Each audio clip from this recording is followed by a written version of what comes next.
God, my mighty I am presence, what do you want to say? Rayborn and I had many enjoyable evenings discussing the instructions Saint Germain had given us. One evening, about a week after Bob had left, we were deep in the study of re-embodiment when Rayborn read to me some of the material on this subject, which beloved Saint Germain had given him. I quote it exactly. If human beings only understood that human embodiment upon this earth is an opportunity given the personal self by the great law of balance to correct the mistakes made in previous lives, they would use every experience and extract the lesson from it, instead of rebelling against circumstance and being used by it.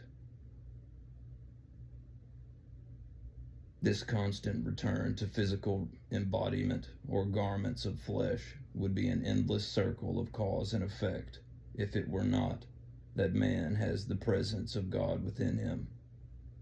This part of you which says, I am, is the life, the intelligence, and the power that moves through your physical body.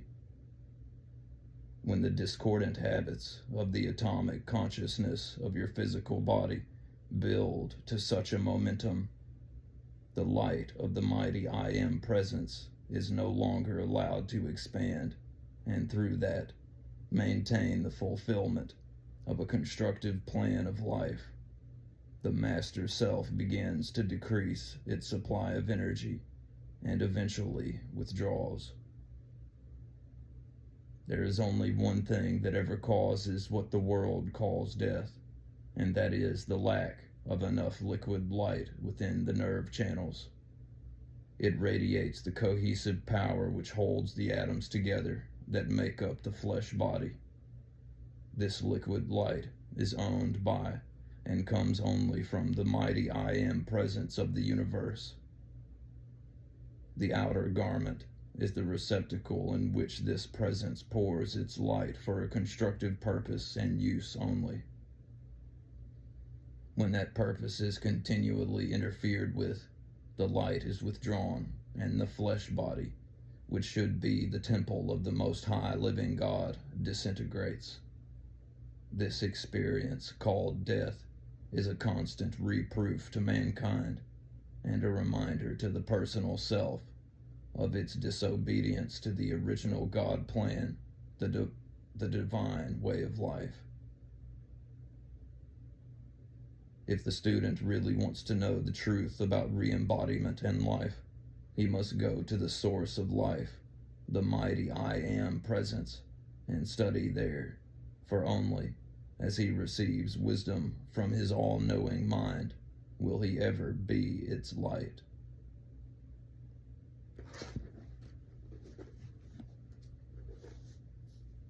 Saint Germain, what do you want to say? Question.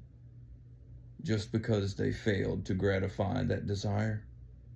Saint Germain. Exactly. These are conditions.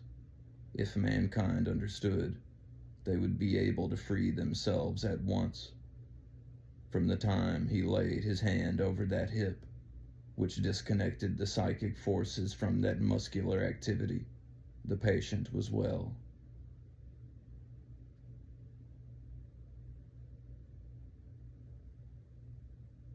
Question.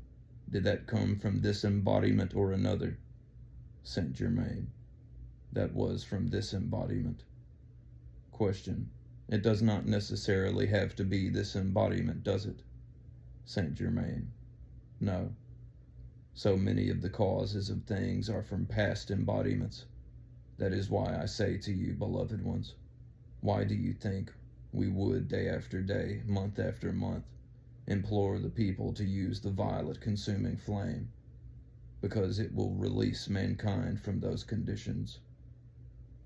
Now, when you stop to consider that the human cannot produce the violet consuming flame, but you call your presence to produce it, which is all wisdom, all power, all love, don't you see, whether you were conscious of it or not, if you asked it to be sustained, it would be but a comparatively short time until everything would be dissolved and consumed from your feeling world that had been the means by which the sinister force could reach in and touch any one of you at the most unexpected time.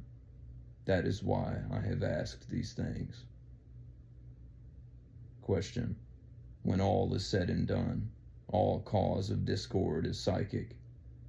The minute there is any discord, there is an intrusion on the emotional body. Saint Germain, dear ones, will you just listen to that, please? That is absolutely true. There is no discordant activity that is not an intrusion into your feeling world by the psychic forces, you see? Now, it is nothing to be scared of. It is nothing to be disturbed about. Only, if you understand what is acting, then you will be firm in holding your self-control and be prompted the minute something discordant starts to act. Then you have your signal that it is a sinister thing that is undesirable and must be dismissed. You have absolutely within your own grasp all that is necessary to dismiss any disturbance or sinister thing, whether it is projected at you or whether it is individually within your own accumulation, or whatever it is. Since you came here, so much more, I mean by that, so much greater speed of accomplishment has been done than I had even expected, that I am speaking this way today, for I do want so much to have definite, firm, powerful action now in the things we can accomplish. When we have the power in our hands and the wisdom, why go on just in a halfway manner when we can enter into the full power of action and give this great blessing that is so needed? Not only that, but draw the great perfection forth from yourselves as well.